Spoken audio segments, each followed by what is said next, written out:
Bueno, continuem ara, el sofregit ja el tenim gairebé fet.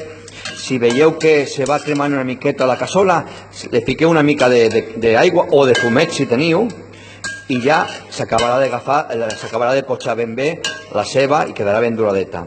Aquí ja hem començat a fregir, hem començat per la sípia, ja tenim la meitat feta, ben enfarinat. S'enfarina perquè després, com va en suquet, perquè no se desfaci el peix, doncs ho fem així. Ara farem els calamars després de la sípia, després farem el llucet i després farem el rap a última hora. Per l'altre costat ja tenim també les navalles a punt. Tenim les escamarlans també a punt i les gambes també, i les cloïsses les tenim ja fetes al vapor. La picada ja la tenim feta amb l'ametlla, a la qual li podeu afegir també una miqueta de fumet o, si no teniu, una mica d'aigua, o la mateixa aigua que teniu aquí mateixa de les navalles, la podeu aprofitar sempre i quan no es cureu gaire, perquè pot quedar una miqueta de sorra.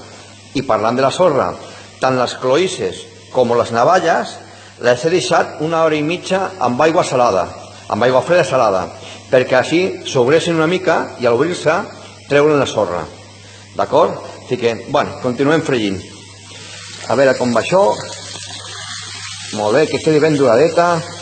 El peix té que quedar ben duradet, perquè així no se trencarà després i podrà coure ben bé. Tanmateix la farina el que fa és lligar-te'l una mica, baixem una mica el foc, el tinc fort, te lliga una mica la salseta, la mateixa farina.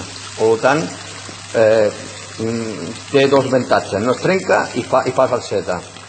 I res, continuarem fregint el calamar, com us he dit abans, el llucet i el rap. Dir-vos que jo, per exemple, he fet sarsuela amb llamàntol, o pots fer-ho amb llobergan, o pots fer-ho també amb un lluç gran, o pots fer també amb altres peixos que a tu t'agradin, al cap i a la fi. Vull dir, he fet sarsueles molt més grans i molt més peix, no? O congre també, l'he posat alguna vegada, el congre, que queda molt bé. Però bueno, avui és una cosa senzilleta perquè les persones que estic fent això doncs són persones grans i tampoc poden menjar gaire. Veiem que ja està gairebé sofregit. Un momentet, a veure, això, una miqueta més. El foc no està molt fort, pujarem una miqueta més, perquè ara ja anirem a ficar el pimentó i després el tomata. O sigui que podem anar fent coses a la vegada, ja veieu. No és tan complicat. I si no, és un plat que també, bueno, en certa manera, doncs, també podeu col·laborar algun de la cuina.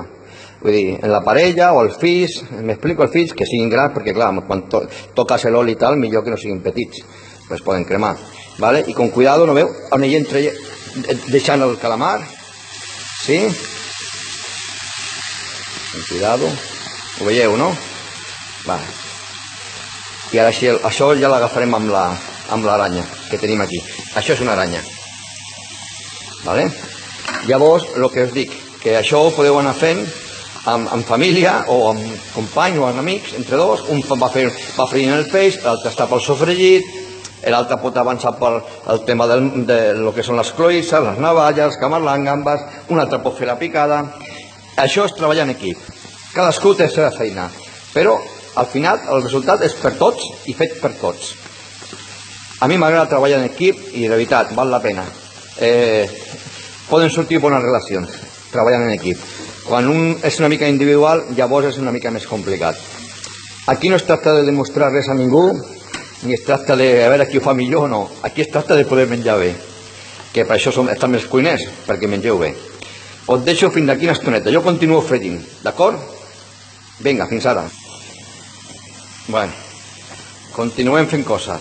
Els calamars ja es trec, el sofregit ja està a punt. A veure, el sofregit ja està gairebé a punt.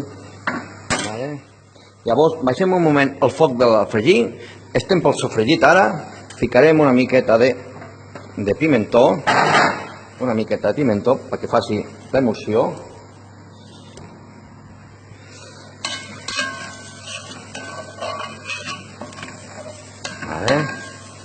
Vosaltres no ho sentiu, però fa una olor fiquem la pulpa aquesta del tomata que he fet, una miqueta, això ho deixem a taula, baixem una mica el foc, això que vagi fent el sofregit, ficarem una mica de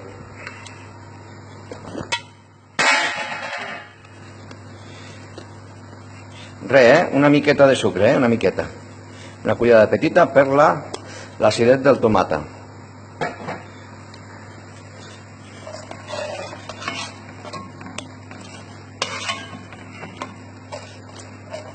I ara aquí ja podem afegir una miqueta de la picada aquesta que tenim amb fumet o amb aigua o amb el suc aquest de les navalles, perquè vagi fent xup-xup.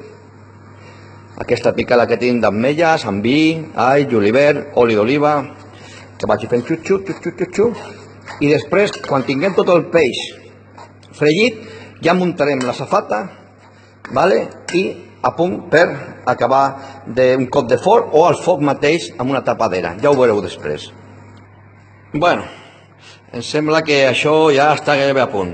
Diverses coses. Aquí, d'aquella picada que teníem amb ametlla, vi, all, julivert i el fumet o aigua, o en aquest cas he ficat l'aigua de les navalles, llavors va fent xup-xup amb el sofregit que hi havia fins que arrenqui una miqueta més, 10 minutets més poder, que vagi fent xup-xup, no gaire de pressa, que no s'evapori molt el suquet aquest. Veieu? Una flama petita, bueno, petita per mi, a casa és diferent, ja ho sé. Llavors aquí ja tenim el peix fregit, d'acord?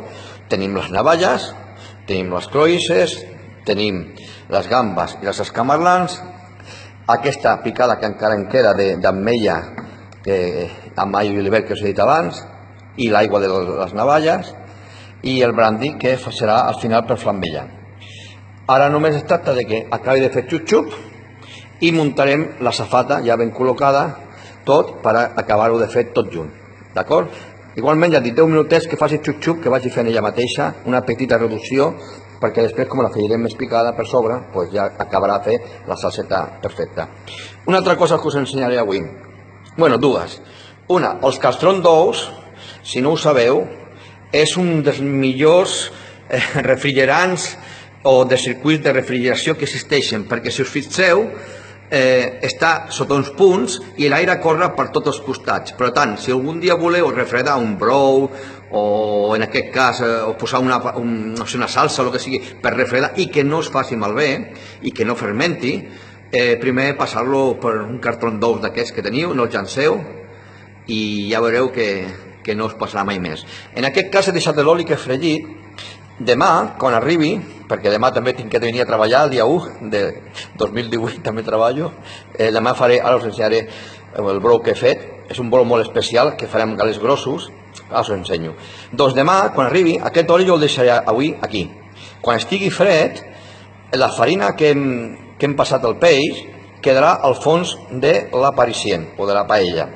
I l'oli que quedi dalt, amb molta cura, si ho fiqueu després amb un plàstic o amb un pot que tingueu per guardar l'oli, d'acord, us podreu fer servir una altra vegada per fer una altra fritura, sense escurar gaire, perquè veureu que al fons ha quedat tot el que és la farina.